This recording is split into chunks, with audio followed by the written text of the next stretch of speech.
Алло. Hello everybody. Good evening. It's very good to see you.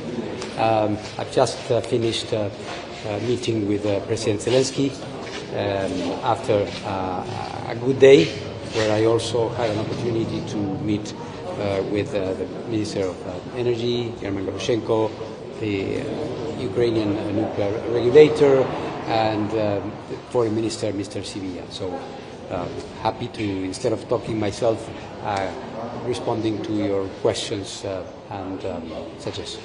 So please. Yes. Russian side is saying that almost 700,000 people were left without electricity in parts of the region and so on, which they control.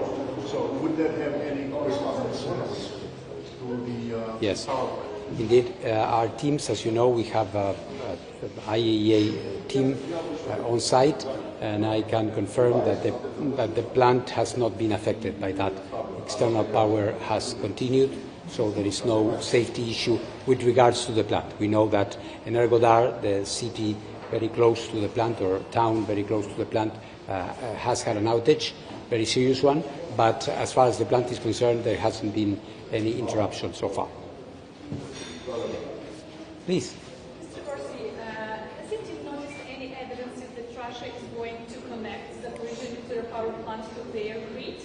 And if so, have you noticed any difference in maintenance of the nuclear power plant in the recent weeks?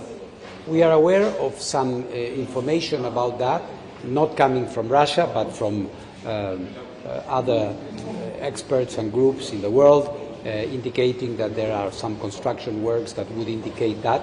It's highly speculative. We don't have any evidence that this is happening at this point. Hello, hello. I was wondering if you could comment just technically, can you restart the plant now? What will it take? How much money will it cost? What are your estimates? Well, there are a number of factors involved in that. You have to begin by, first of all, having an environment which is appropriate when you have active combat military operations around a big nuclear site. It is, of course, not advisable to start a nuclear power plant. This has consequence on what the colleague was asking just now.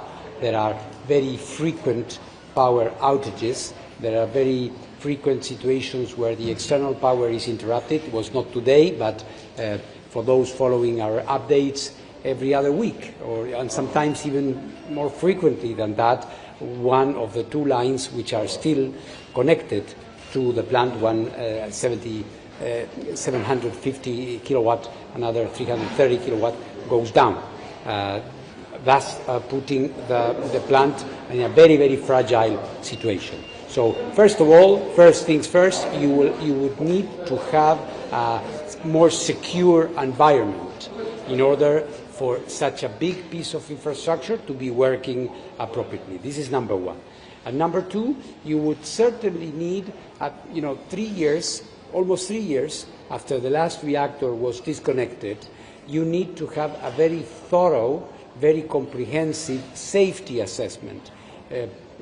Any industrial facility, any machine, any big machine which has not been working after 3 years needs a very, as I said, very serious analysis of all the parts, all the components of the plant to see how fit is for operation. So I guess that you would have to go through each and every step, as I mentioned, and this would take quite a long time. In terms of money, you mentioned money as well. It would be rather costly because these big components tend not to be very cheap. I would not risk a figure because it would depend on the assessment. I think there should be a technical assessment first to see which parts, if any, need to be replaced or repaired. But it would be in the range of the hundreds of millions, if not more. Yes? What is the situation on Chernobyl right now? Because a few months ago there were a couple of problems. Yes. Well, the situation has been put under control. It was not easy. I mean, there was a hole on the roof, on the arc, the roof of the new safety containment. But unfortunately, because of some materials which are under the roof, you have different layers, there are membranes, there is plastic, there are inflammable materials, so fires were smoldering for quite a long time until they were put under control by the Ukrainian experts there. So what we, and I just discussed this with President Zelensky, what we are offering is to make us a comprehensive assessment of what is the situation, because even though there is no radioactivity coming out, the tightness, the isolation element of the plant, of the containment, is not the same. It has been affected.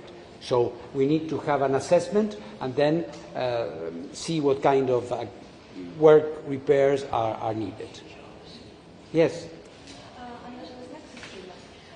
you know when we will visit Zaporizhzhia nuclear power plant next time? Myself, you mean? Well, I would like to go as soon as I can. This time it has not been possible, unfortunately. But as you know, what is really, really important is that our teams are there. They continue. The mission continues, and I hope to be able to visit. I was 5 times there. I want to go again as soon as I can, as soon as possible.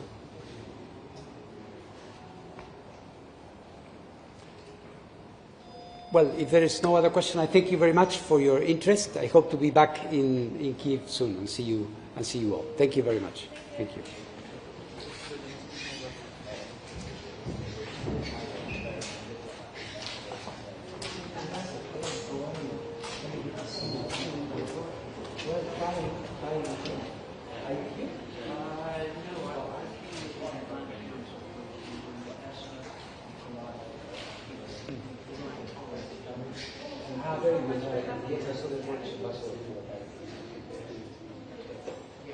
How is this situation?